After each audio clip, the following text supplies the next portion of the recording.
Anyway, but we're here on a YouTube adventure. And today I'm going to be watching why indie animation dialogue is quote unquote like that by the Roundtable. And it was uploaded a few days ago, actually. So, what can I say? I really don't know what they're going to get at with this one. If it's more aimed at Vivzy Pop, I suppose they could be more talking about the how should I phrase dialogue when it comes to her animation. She said she takes inspiration from like Joe Rogan comedies, and not a lot of people. Well, I'm not gonna say not a lot of people. Okay, that's not accurate, but a lot of people don't like He's very divisive. That's the best way to put it. He's a very divisive comedian, and with his own style and stuff. And so if we were talking about that, a hell of a boss in the Vivzy Pop universe, yeah, that I I can understand why this kind of video would be made, but I don't know what again what they're referring to as far as the indie animation dialogue. So yeah, let's all find out. Make sure you guys give a round take. I'm assuming guy. I've never watched this person before, so I'm very curious. Well, give this person a watch. Give them a little like if you like this video. Come on, don't just use me. Use them for your own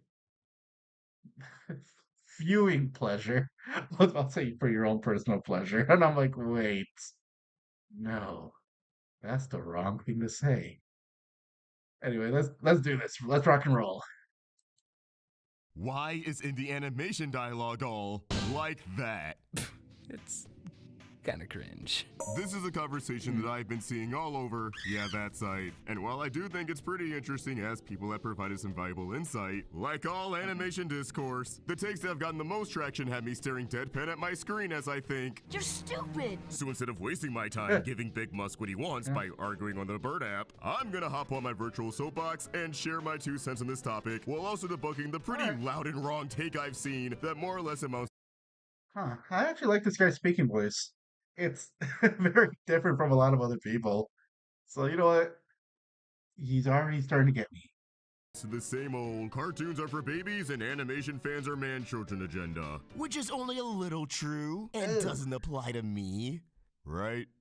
Right, guys? So what does this take even mean? Well, while the tweet that got this ball rolling is probably one of those instances where someone's throwaway tweet gains traction thanks to the For You feed, so it becomes way Oh, yeah, that's a problem with Twitter. deeper than intended. I do think he deliberately specified dialogue instead of just writing or voice acting because he's talking about both. The replies and quotes definitely seem to agree. And the quotations around indie animation are definitely because, surprise, surprise, he's talking about the popular shows that have the most attention. The things that immediately jump to the front of the search results when you look into the scene. This is actually an aspect of indie animation I've seen more people talk about over the last month or so. Yeah, these shows look great, but do they have the chops to match that quality? I think the general grievance is that both the writing and voice acting in these projects can feel a little unnatural, try hard, and amateurish, which makes sense given Uh,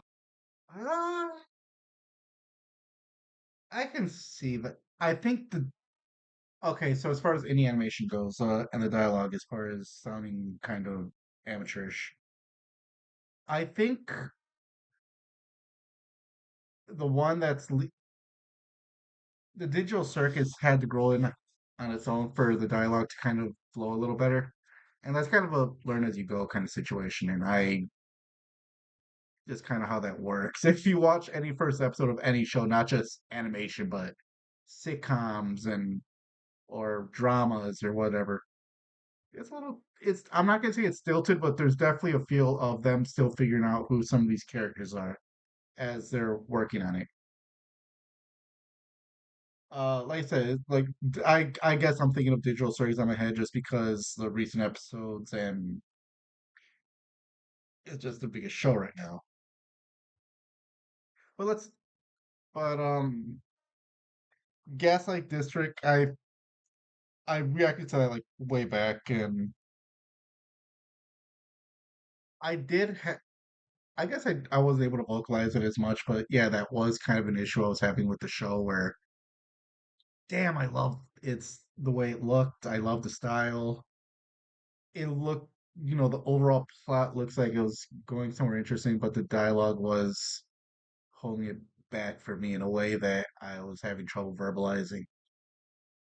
And Vivzy Pop, more and more, I'm just kind of disinterested in it, where her her projects they live by their character designs for me personally. Like, Hell of a Boss, I'm just like they dropped a short like the other day, either yesterday or the day before. I, I was just so uninterested. And Hell and Has Been Hotel, I like the show. The music is some of the best I've seen. The animation, like again, just like the character designs and the animation itself, like those are all like top notch. But damn, I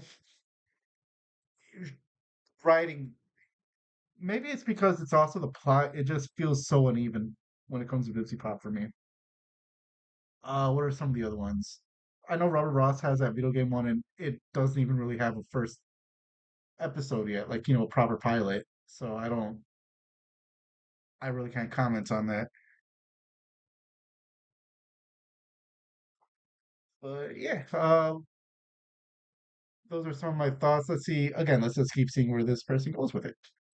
It's Roundtable. indie, but I do want to dig into this a little deeper, because I do think criticism is necessary for the indie scene if we want these projects to be the best that they can possibly be. Oh, something of Glenvere. I haven't watched that show yet, so I can't comment on it. But yeah, the one where it's basically sticking a knife into into Disney company, I should say, not just the princesses. But yeah, I haven't watched that show yet, so I can't comment on it. Just to let you guys know, I haven't brought it up yet because it's damn. This was that a Titanic of pilot that came out. So let's start with the writing. The best way to put it, people think it can be a little on the nose and paint by numbers. You can probably figure out the gist of what a character is going to say before they say it, based off their archetype and other media you've seen before. There's definitely also Yeah. the habit of dialogue opting for a lot of ironic humor. Stuff like, that just happened. Did I hear that right? Or the kind of dialogue that got popularized by shows like Rick and Morty. Things that have the same energy as geez, and loads of stuttering, which in isolation isn't a bad thing. But I do think it's prevalent enough in a lot of the big indie shows to the point where it's noticeable and where people can feel like things are getting a bit samey. I also feel like we haven't shaken off the kind Yeah. of dialogue we've seen in a lot of mainstream animated comedies. Do you Okay, the hmm, how do I phrase this? The issue might just because a lot of these indie animations are coming from the Glitch Studios, so their DNA is all over it. So they're sharing a lot of the same DNA, so they're gonna feel samey. And those are just all the major ones. And Busy Pop is again just the standout because that's her own thing, their own thing. So hmm, okay. And they're cribbing notes from again like Roundtable just brought up like Rick and Morty uh, and as far as the paint by numbers, like yes and no.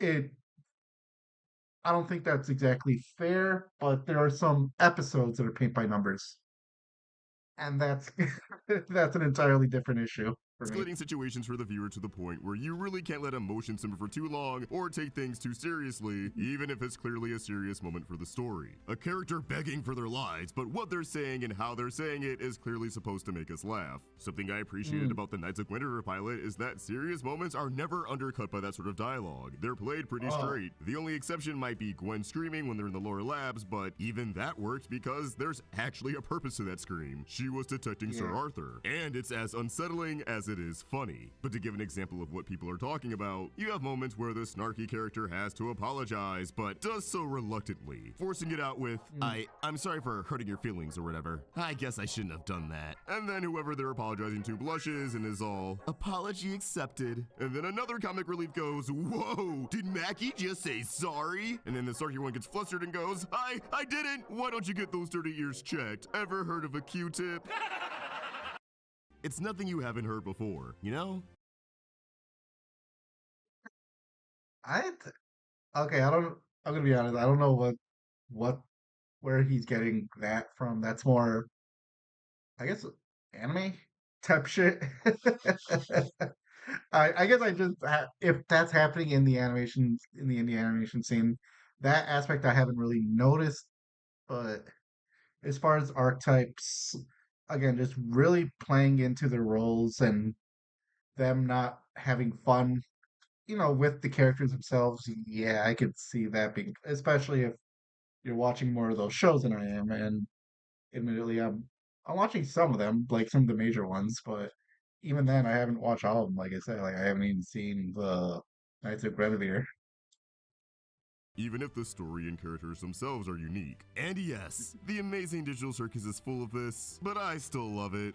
I know we didn't always get along, like when you called me out for fake laughing at your jokes.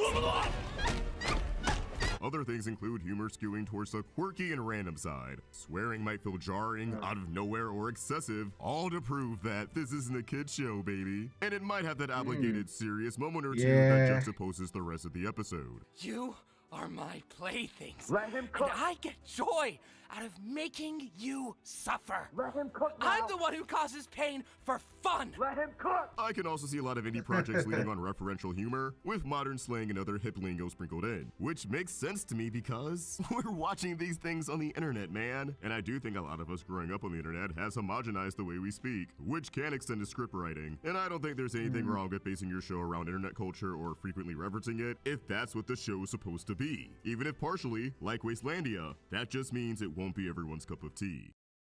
As for voice acting, I think any performances that might be rough around the edges usually comes down to a few things. Unnatural or flat delivery, where it can sound more like popcorn reading in English class or a table read than a true performance. You can tell someone is reading from a script. The pacing of the line read is a bit off. Maybe some words lack the emphasis needed, or they just sound quiet while reading a line that clearly demands a bit more volume. Using inside voices to not piss off family, roommates, or neighbors. Oh my god, how do you work here and not know DMA?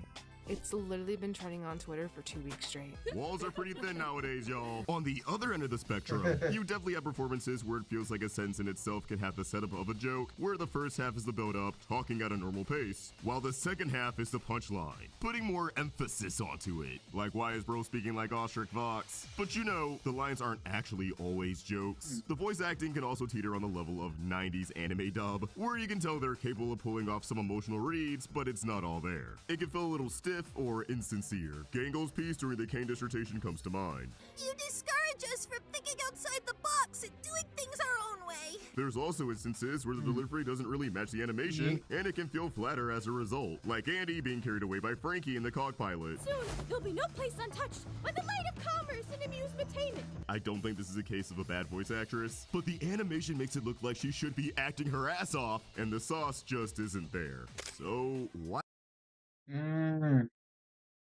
It could be them not knowing how the scene's gonna look at the end. Like the voice performance was given before the animation was done. I could see that being the issue. As far as what we just saw, that's the only one I can think of off the top of my head. Or it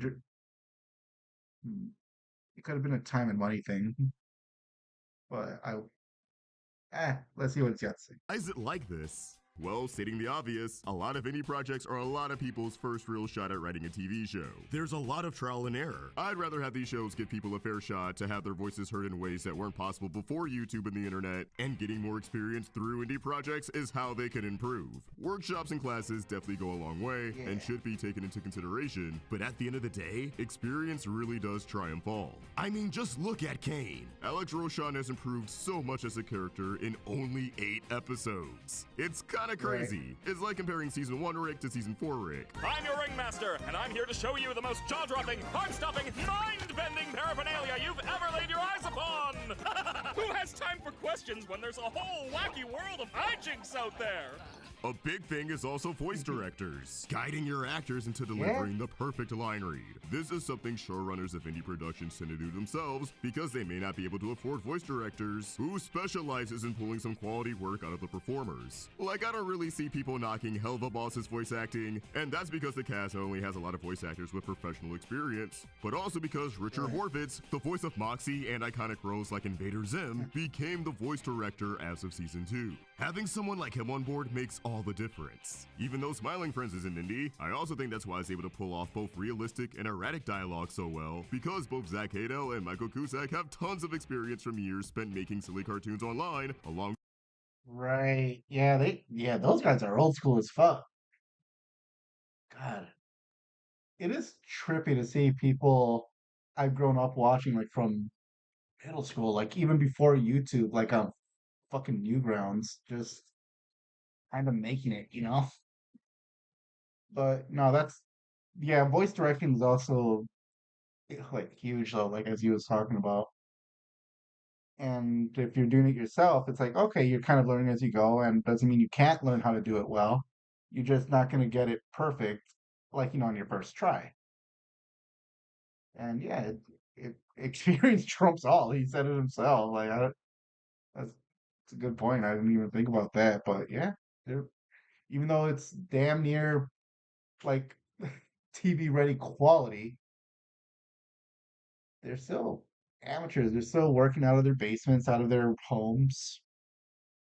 And, from voice actors to the showrunners themselves, they're making it themselves. Yeah, it's all, it's like whole cloth. It's all them. With other ventures like podcasts. Cusack even has YOLO, a whole ass show on Adult Swim that predated Smiling Friends. You get it though. Michael and Zach's stats were already maxed out by the time they had their breakout hit, and it shows. Even outside the lens of indie animation, improving from experience and making a ton of stuff is just how these things work. I've recently got into Nirvana the band The Show, thanks to Nintendo pushing the movie agenda onto our squad, and I was surprised to discover that Matt Johnson got his start with the series all the way back in 2008 as a web show. No wonder that movie floored me. He's been cooking with these characters and sense of humor since the Obama administration. Obama. I also think some creators who are in the indie space but have tons of experience in animation may be adjusting from working on certain types of shows for too long. Pretty Please I Don't Want to Be a Magical Girl definitely felt like it didn't know if it was a kids, teen, or adult show in the pilot, and I think that's because Kiana Mai has been working on Big City Greens for like 7 years, if not longer. But by the second episode, you can see her break free from the habits of working on a kids comedy and form a show that's more in line with her vision. But why is it not like this? This brings me to the headache-inducing takes I've been seeing all over online that just kill me a little bit on the inside. The idea— Let's see it. I'm ready for the bad takes, guys. What? Oh my God. What, when I upload this, what takes do you think you can see? Come on, let's hear some of them. And okay, you all fuck it. Let's get right into it. No rubber.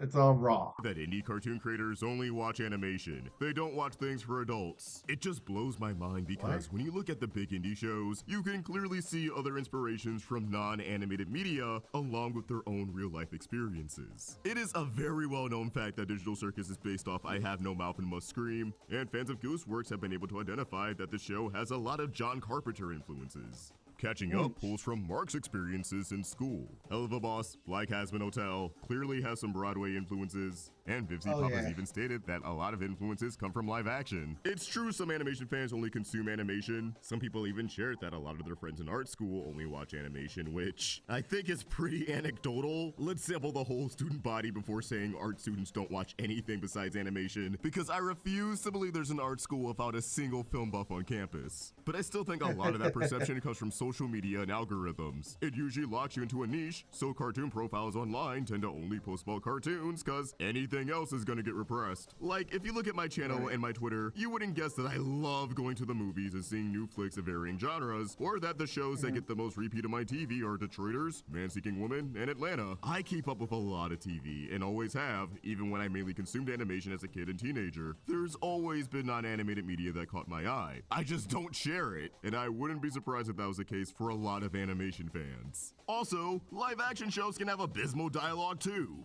Like, I agree, Oh, people yeah, should have a diverse I kind of alluded to that earlier, but yeah, I'm glad he's bringing it up. media palette, but a lot of dialogue in newer media geared towards adults, that is live action, can be on the level of some of these indie productions, if not way worse. I'm talking absolute dog shit. Really, this discourse just feels like another flavor of adult animation discourse. How people try to dumb down shows to being clones, all having Oh wait, hold on. Let's see what this.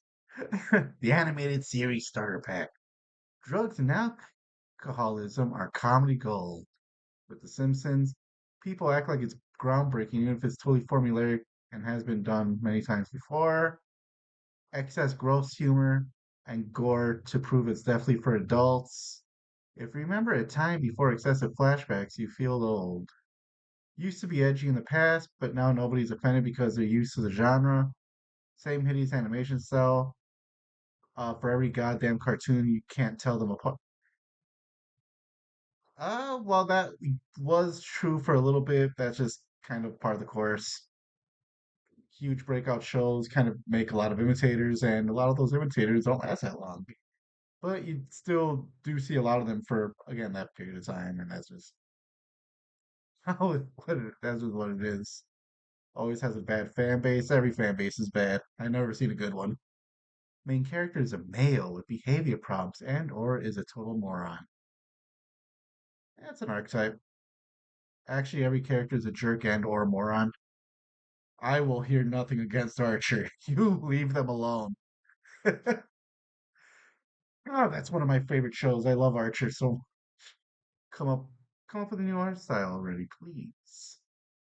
Oh, for oh my God, Bill Burr's animated show. I can't remember what it's called right now. The Goldbergs? No, Goldbergs is the sitcom.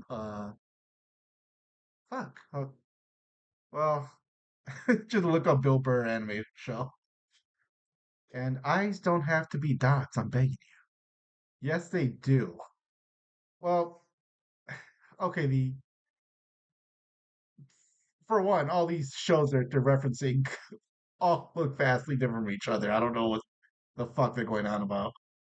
But as far as style goes, but what's the thing about eyes being dots usually it's just made so you can kind of make episodes. It's easy to draw, and you have to do it on time and on a budget. And any cost saving measure you have to take. And if instead of making like proper eye colors and eye shading and all that stuff, and you just make them dots, well, that saves you time. That's just me being real with you. That's the unromantic part of animation, but even I understand that, and I'm not even an animator or an artist person. the same art style and sense of humor, while overlooking the ones that break the mold, or Whoa. Wait, what was that one? clones, all having the same art style and sense of humor, while over Scavenger's Reign. Huh. That actually looks pretty solid.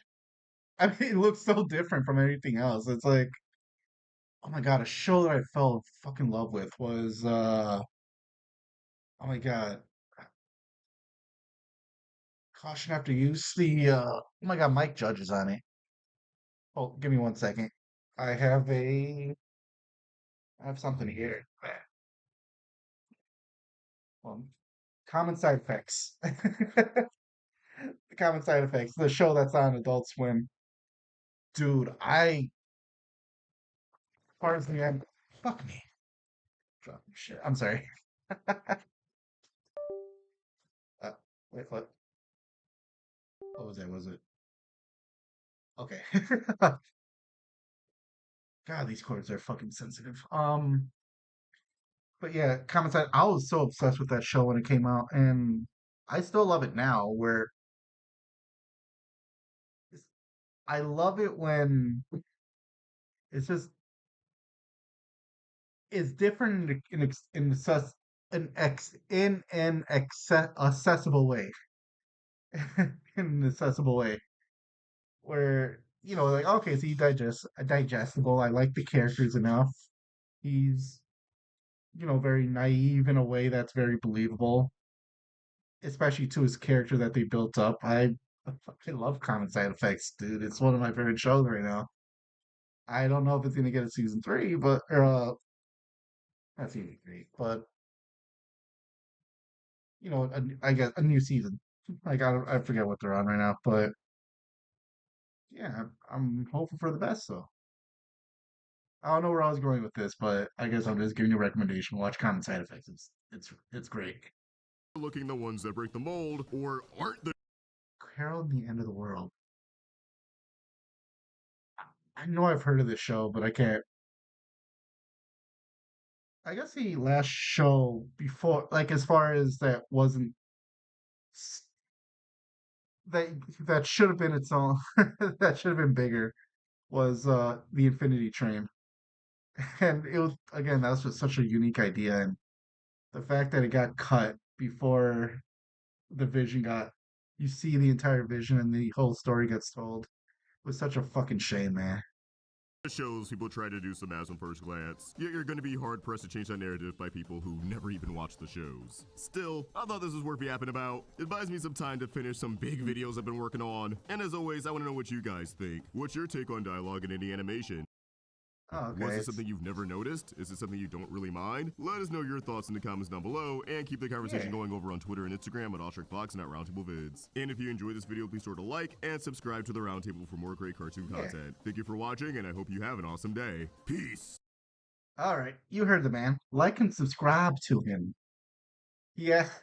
In fact, I'm gonna subscribe to him right now. I would like to keep up with what he puts out. No, that was a good video. I really enjoy that, man. That was Roundtable. Why is indie animation dialogue, quote unquote, like that? And yeah, it was just kind of a symbiosis of like, yeah, we kind of all grew up in the same era, so it kind of has the same feel.